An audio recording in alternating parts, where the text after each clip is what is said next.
Hello everyone, welcome to study IQ. और आज हम डिस्कस करेंगे फिजिक्स के अंदर हमारा टॉपिक है फोर्स एंड मोशन। और आज हम डिस्कस करेंगे पार्ट 1। और इस वीडियो को लेकर आ रहा हूँ मैं, मेरा नाम है डॉक्टर विपिन गोयल और ये हमारे 10,000 MCQ कोर्स का एक पार्ट है।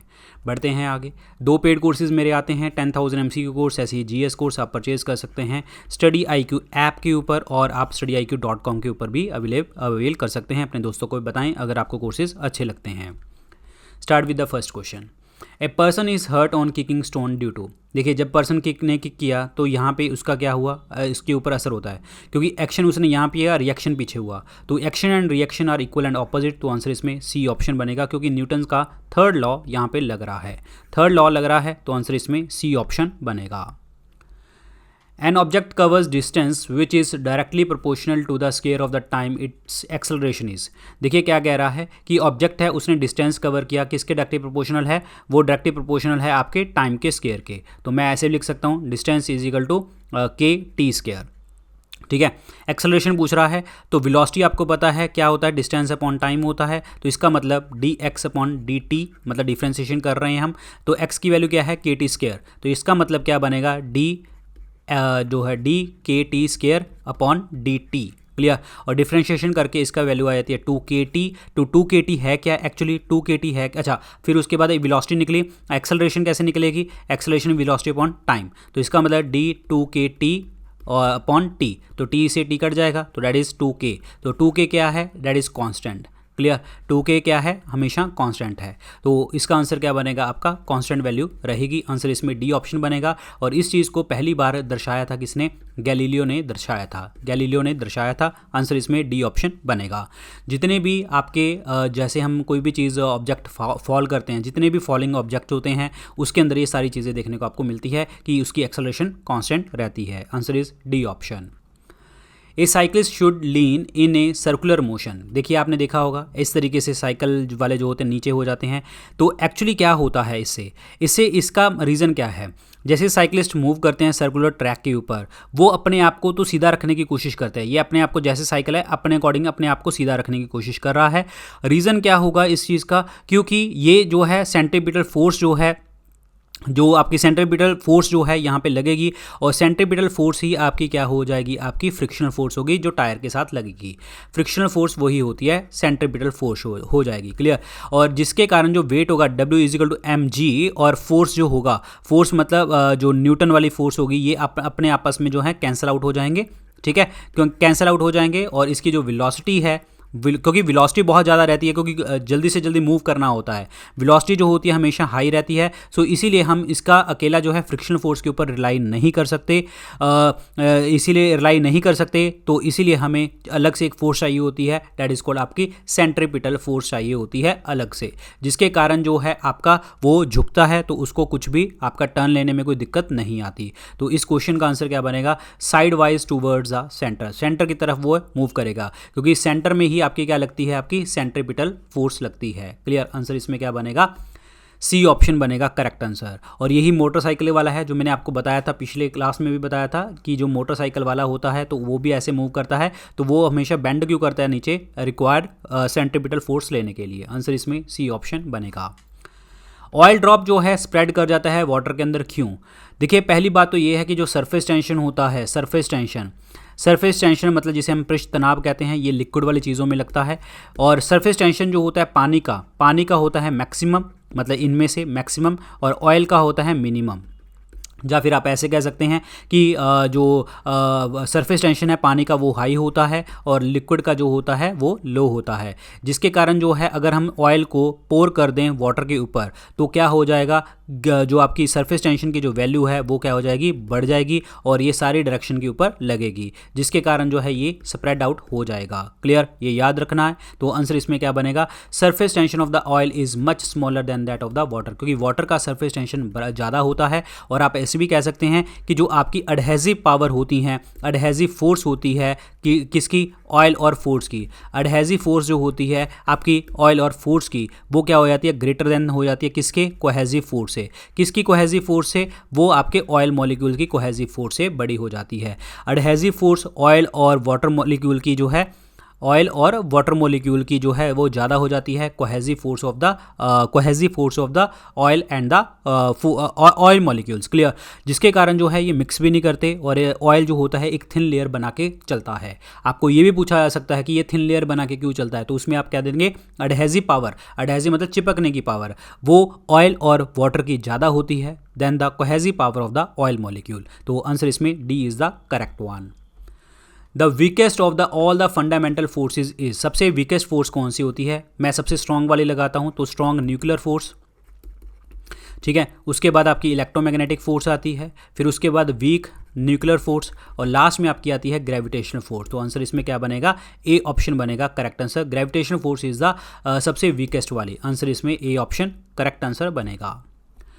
The wall of A dam is broader at the base, देखिए जो वॉल होती है वो डैम की ब्रॉड क्यों होती है नीचे, क्योंकि जैसे हम पानी की बात करें, पानी डेंसिटी टेम्परेचर कुछ भी होता है तो वो हमेशा नीचे जाते हुए बढ़ती चली जाती है। तो ऑब्वियसली बात है पानी यहाँ पे कलेक्ट होगा तो यहाँ पे पानी का जो प्रेशर होगा वो बहुत ज़्यादा नीचे की तरफ लगेगा, तो इसीलिए जो वॉल्स होती हैं वो ज़्यादा ब्रॉड होती हैं। To withstand the pressure that increases with depth, answer इसमें बी ऑप्शन बनेगा। B option is the correct one. जब water from the soil enters into the root hairs becoming to, देखिए जो पानी होता है वो सॉइल के अंदर एंटर कर जाता है through the root hairs, the reason क्या होता है, this is the due to the capillary action, ये एक्शन कौन सा होता है, कैपिलरी एक्शन। बट अदरवाइज अगर प्रेशर की बात करें तो आपका होता है ऑस्मोटिक प्रेशर, और ऑस्मोटिक प्रेशर के कारण देखने को आपको मिलता है, क्योंकि ऑस्मोटिक प्रेशर जो है आपका पानी का, लिक्विड का रूट हेयर्स के अंदर जो है आपका क्या होता है, ज़्यादा होता है then the soil water, clear, soil water से ज़्यादा हो जाता है रूट हेयर्स के अंदर, जिसके कारण जो होता है आपका सक्शन प्रेशर जो है, सक्शन प्रेशर रूट हेयर्स के ऊपर ज़्यादा लगता है then the cell wall, clear. So इसी कारण जो है पानी मूव करता है, आंसर इसमें क्या बनेगा, due to the osmotic pressure द्वारा, आंसर इसमें D is the correct answer. अब यहाँ पे लिखा हुआ कैपिलरी प्रेशर गलत हो जाएगा, प्रेशर नहीं है, एक्शन का नाम है कैपिलरी एक्शन, क्योंकि कैपिलरी एक्शन का मतलब क्या होता है कि कोई भी पानी अगर मूव करेगा, अगर वो ऐसे पानी रास्ता बना के जा रहा है तो वो जैसे आपका रूट्स के अंदर, रूट्स के थ्रू जो है पानी अलग अलग पार्ट्स में जाता है रास्ता बना के, या फिर आप ऐसे भी कह सकते हैं जैसे आप जो आपका कैपिलरी एक्शन होता है, जैसे आप कोई टिश्यू पेपर ले लीजिए, उसके ऊपर लिक्विड ड्रॉप डाल दीजिए तो आपको हल्का हल्का फैलता चला जाएगा, वो रीज़न क्या होता है, अगेन आपका कैपिलरी एक्शन के द्वारा। तो इस क्वेश्चन का आंसर क्या बनेगा, D is the correct answer, osmotic pressure is the right one. Weight of the body at the centre of the earth is, जो वेट होता है, weight is equal to M into G, clear. और weight हमेशा gravity के ऊपर depend करता है, क्योंकि मास तो कांस्टेंट होता है, और मैंने आपको ज्योग्राफी के अंदर भी बताया है कि जो ग्रेविटी होती है, ग्रेविटी डिपेंड करती है आपके डिस्टेंस के ऊपर, रेडियस के ऊपर, और रेडियस जो होती है वो आपकी पोल्स की क्या हो जाती है, कम होती है, क्योंकि 21 किलोमीटर शॉर्ट होती है, इक्वेटर की ज़्यादा होती है। तो इसका मतलब क्या होगा कि वेट जो होगा आपका मैक्सिमम कहाँ पे होगा, पोल्स के ऊपर। जैसे जैसे हम पोल से हम इक्वेटर की तरफ चलते जाएंगे ये आपका कम होता चला जाएगा, यानी कि मिनिमम यहाँ पे हो जाएगा, जीरो कहाँ पे हो जाएगा, सेंटर, क्योंकि रेडियस आपकी क्या हो जाएगी, जीरो हो जाएगी। तो इसका हमेशा मतलब क्या हो गया कि वेट हमेशा सेंटर ऑफ द अर्थ के ऊपर लगेगा जीरो, आंसर इसमें बी ऑप्शन बनेगा। If a body is moving on a circular path, what is the average velocity if it completes one cycle in 1 second. देखिए बॉडी अगर मूव कर रही है सर्कुलर पाथ में तो उसकी एवरेज वेलोसिटी क्या होगी। देखिए वेलोसिटी होता क्या है, वेलोसिटी क्या होता है, distance travel divided by unit time in the same direction, clear. और ये हमेशा चेंज होती रहती है, क्योंकि डायरेक्शन चेंज होगी, डायरेक्शन तो हमेशा चेंज होती रहती है, बट वेलोसिटी हमेशा क्या रहेगी, जीरो रहेगी। और इसीलिए हमेशा हम कहेंगे कि डायरेक्शन चेंज होने का कोई लेना देना नहीं है, यहाँ पे वेलोसिटी का खेल है, तो वेलोसिटी हमेशा जीरो रहेगी। तो जब वेलोसिटी जीरो रहेगी तो एवरेज वेलोसिटी भी क्या हो जाएगी, जीरो हो जाएगी। तो आंसर इसमें डी ऑप्शन बनेगा। और आप ऐसे भी कह सकते हैं कि सर्कुलर पाथ में जो आपकी डिस्प्लेसमेंट हो जाएगी वो क्या हो जाएगी, जीरो हो जाएगी। डिस्प्लेसमेंट जीरो तो ऑब्वियसली बात है आपकी वेलोसिटी भी जीरो। तो आंसर इसमें क्या बनेगा, D is the correct answer, D is the right one. Motion of A train is an example of, motion जो ट्रेन का एग्जाम्पल है वो क्या है, तो देखिए ये है आपका that is a translatory motion. Translatory motion होता क्या है, ट्रांसलेटरी मोशन जो होता है वो क्या होता है कि अगर कोई भी सभी जगह के ऊपर कोई बॉडी मूव कर रही है, सभी पॉइंट्स के ऊपर अगर वो यूनिफॉर्म सेम डायरेक्शन में जा रही है तो उसको हम ट्रांसलेटरी मोशन हम कहते हैं। अगर वो कोई भी चेंज नहीं करता, no change in the orientation, that is called translatory motion. अब ट्रांसलेटरी मोशन जो होता है वो दो तरीके का होता है, एक होता है रेक्टिलिनियर, रेक्टिलिनियर मोशन, ठीक है, और एक होता है कर्वीलिनियर। कर्वीलिनियर, रेक्टिलिनियर का मतलब क्या होता है, जब आपका ट्रांसलेटरी मोशन जो है अलोंग द स्ट्रेट लाइन जाए तो उसको हम रेक्टिलिनियर मोशन कहते हैं। जैसे कि अगर हम बात करें कोई कार जा रही है, एक car moving on a straight road, clear, bullet जा रही है तो ऑब्वियसली बात है बुलेट का भी जो होगा वो रेक्टिलिनियर मोशन हो जाएगा, और ये हो जाती हैं आपके रेक्टिलिनियर। कर्वीलिनियर का मतलब क्या होता है कि अगर वो कर्व पाथवे बना के लाए, जैसे फॉर एग्जांपल अगर आप स्टोन को हवा में फेंकते हैं, एयर के अंदर फेंकते हैं, तो वो हमेशा कर्व लेके चलता है,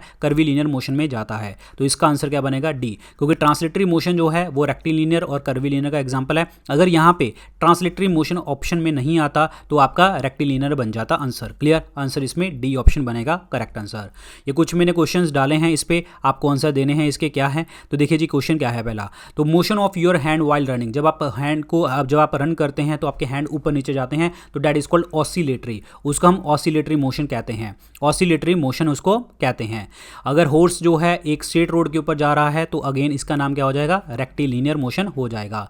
अगर आप राउंड घूम रहे हैं तो सर्कुलर मोशन हो जाएगा, और अगर आप चाइल्ड जो है सीसा के ऊपर ऐसे घूम रहा है तो अगेन आपका ऑसिलेटरी हो जाएगा। अगर आप इलेक्ट्रिक बेल के ऊपर जो है हैमर टकरा रहे हैं तो ये भी आपका ऑसिलेटरी हो जाएगा। स्ट्रेट ब्रिज के ऊपर अगर मूविंग ट्रेन चल रही है तो ये भी आपका रेक्टिलिनियर मोशन हो जाएगा। तो ये याद रखने हैं सारे फैक्ट्स आपको। क्लियर, तो आंसर इसमें रेक्टिलिनियर।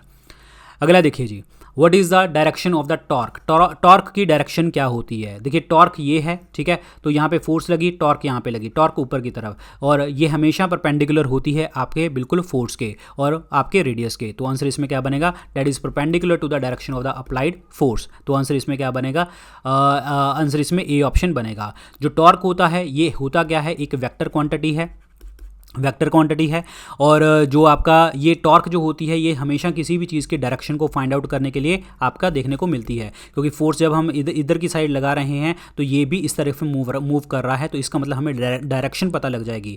और डायरेक्शन जो होती है वो परपेंडिकुलर होती है, डायरेक्शन जो होती है परपेंडिकुलर होती है किसके, रेडियस के और आपके फोर्स के, दोनों के परपेंडिकुलर देखने को मिलती है। सो आंसर इसमें क्या बनने वाला है, आपका ए ऑप्शन बनेगा correct one. Answer A option is the right one. Which contact force is responsible for changing the state of motion of an object, कौन सी जो कॉन्टैक्ट फोर्स है रिस्पॉन्सिबल है अगर आपने स्टेट ऑफ मोशन ऑब्जेक्ट का अगर हम चेंज करते हैं तो कौन सी फोर्स है। देखिए ये फोर्स जो होती है, अगर आप मोशन से रेस्ट में जाएंगे तो आप हमेशा आप घिसड़ खाएंगे। घिसड़ का मतलब देसी लैंग्वेज में वर्ड यूज़ कर रहा हूँ, घर्षण लगेगा ही लगेगा, ठीक है, तो डैट इज कॉल्ड फ्रिक्शन। जैसे अगर हम चलते हैं तो हमारी एड़ियाँ भी हमें एड़ियों के साथ क्या लगता है, फ्रिक्शन लगता है, तो मोशन से रेस्ट रुकेंगे तो फ्रिक्शन ही हमें रोकने में हेल्प करेगा। तो हमेशा कॉन्टैक्ट फोर्स जो रिस्पॉन्सिबल होती है आपकी मोशन ऑफ द ऑब्जेक्ट के ऊपर, that is called frictional force. Answer इसमें बी ऑप्शन बनेगा। और यही सेम जब आप चलते हो तो फ्रिक्शन लगता है, वही आपका यहीं पे बात आ गया, यहाँ पे इसने ऑब्जेक्ट वर्ड यूज कर दिया। आंसर इसमें बी ऑप्शन बनेगा। Force of friction between the two surface will increase if, देखिए फ्रिक्शन जो फोर्स ऑफ फ्रिक्शन है वो बढ़ेगी कैसे, अगर हम दो चीज़ों को जोर से रगड़ देंगे तब लगेगी।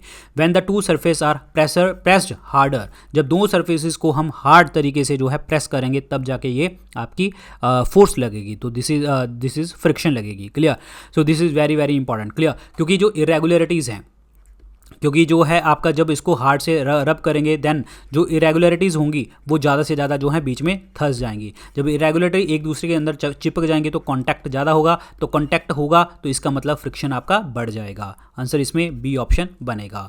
B option is the correct one. Friction is caused by dash on the two surface in the contact, जब फ्रिक्शन होता है ये किसके कारण होता है, इरेगुलरिटीज़ के कारण देखने को मिलता है, ये अभी हमने डिस्कस किया था।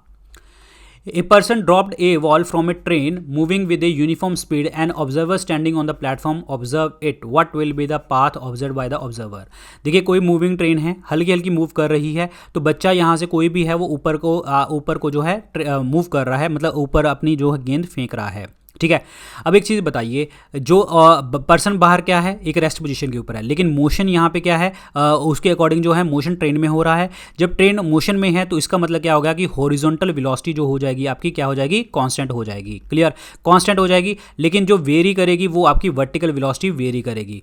क्लियर हो गया। जिसके कारण जो होगा तो वो हमेशा आपका पाथ जो होगा पैराबोलिक पाथवे देखने को आपको मिलेगा, पैराबोलिक पाथवे, क्योंकि कांस्टेंट क्या होगा आपका, दैट इज कांस्टेंट क्या होगा आपकी horizontal velocity, vertical velocity change होगी और पैराबोलिक पाथवे जो है निकल के आएगा। तो आंसर इसमें क्या बनेगा, सी ऑप्शन बनेगा। C option is the correct answer. और एक चीज़ मैं आपको और बता दूं, अगर कोई अंदर ही ट्रेन के अंदर बैठा है तो उसका जो मोशन होगा सिर्फ वर्टिकल मोशन आपको ऑब्जर्व करने को मिलेगा, समझ आया। और हॉरिजॉन्टल मोशन और मूविंग ऑब्जेक्ट की जो वेलोसिटी आई मीन टू से, क्योंकि ऑब्जेक्ट जो होगा और पर्सन होगा वो मूव कर रहे हैं सेम वेलोसिटी से हॉरिजॉन्टल डायरेक्शन में, तो इसीलिए अगर कोई बंदा ट्रेन में बैठा होगा तो उसको वो वर्टिकल मोशन ही दिखाई देगा, लेकिन बाहर पर्सन खड़ा है तो उसके लिए हॉरिजॉन्टल मोशन जो है कांस्टेंट रहेगा और वेलोसिटी जो हॉरिजॉन्टल वेलोसिटी कांस्टेंट रहेगी और बाहर जो चीज़ है वर्टिकल वेलोसिटी जो होगी वो चेंज होती चली जाएगी। आंसर इसमें बी सी ऑप्शन बनेगा, parabolic pathway. Why the needle of A iron swim on the water surface when it is kept gently, मतलब अगर हम नीडल को हल्का सा रख दे पानी के ऊपर वो आपका चिपक जाती है और वो तैरती है। रीज़न क्या होता है, due to the surface tension, surface tension के कारण देखने को मिलता है। Which of the following is the result of the surface tension, surface tension इनमें से कौन सा रिजल्ट है, मैंने आपको बताया था कैपिलरी एक्शन। कैपिलरी एक्शन कोशिका क्रिया देखने को आपको मिलती है। कैपिलरी एक्शन का काम यही होता है कि लिक्विड्स को विद ए फ्लो लेके जाना, क्योंकि कैपिलरी एक्शन तब होता है जब आपका एडहेजिव फोर्सेज जो होती हैं वो स्ट्रांग होती हैं then the cohesive force, then cohesive force, ठीक है। तो आपका जो लगता है that is the surface tension लगता है। आंसर इसमें सी ऑप्शन बनेगा, capillary action is the correct answer, capillary action. When the two ice cubes are pressed together, they join to form the one cube. Which of the following helps to hold them together? देखिए जब ice cubes को हम जोड़ते हैं तो एक cube बना लेते हैं, तो इसमें कौन सा जो है आपकी फोर्स जोड़ती है, हाइड्रोजन बॉन्डिंग जो होती है ये दोनों को हेल्प करती है, क्योंकि हाइड्रोजन बॉन्डिंग जो है एक स्पेशल टाइप की डाइपोल मूवमेंट देखने को आपको मिलती है, डाइपोल अट्रैक्शन है आपकी, और इसमें जो है आपका कोवेलेंट बॉन्ड नहीं बनता और आपका हाइड्रोजन बॉन्ड जो है जो आपका हाइड्रोजन बॉन्ड फॉर्मेशन है जो इसको अट्रैक्ट करके रखती है। और हाइड्रोजन बॉन्ड जो है सबसे ज़्यादा आपका किस में देखने को मिलता है, नाइट्रोजन में, ऑक्सीजन में और आपका फ्लोराइड में। तो this is very very important, clear. Hydrogen atom जो है वो सैंडविच कर लेगा इन दोनों जो है मॉलिक्यूल्स के बीच में और यूनिक प्रॉपर्टी शो करता है, that is called hydrogen bonding. क्योंकि वाटर के अंदर क्या है आपका H2O, तो इसमें क्या है ऑक्सीजन पड़ रहा है, तो ऑब्वियसली बात है हाइड्रोजन बॉन्डिंग आपको देखने को मिलेगी। So this is very very important point, clear. Hydrogen bonding is the correct one. What type of force act on A car moving around a curve, जब कार मूव कर रही है अराउंड ए कर्व तो उसके ऊपर जो है क्या चीज़ लगेगी, तो उसके ऊपर हमेशा सेंट्रीपिटल, क्योंकि हमेशा सेंटर की तरफ चलेगा तो मूव कर रही है, तो वही हो गया ना बैंकिंग ऑफ द रोड्स की बात आ गई यहाँ पे, जो वो साइकिलिस्ट वाली बात आ गई, मोटरसाइकिल वाली बात आ गई, जो मूव करता है तो हमेशा सेंट्रीपिटल फोर्स जो है आपको देखने को मिलती है। आंसर इसमें सी ऑप्शन बनेगा correct answer, centripetal force, answer is C option, clear. So guys ये थे आज के लेक्चर के अंदर क्वेश्चन, बाकी जो भी अपडेट्स होंगे वो टेलीग्राम चैनल के ऊपर आपको यहाँ पे मिलेंगे और इंस्टाग्राम के ऊपर आप मुझे फॉलो कर सकते हैं, यहाँ पे भी डॉक्टर विपिन गोयल के नाम से, ठीक है। So thank you so much and good luck guys, take care, bye bye.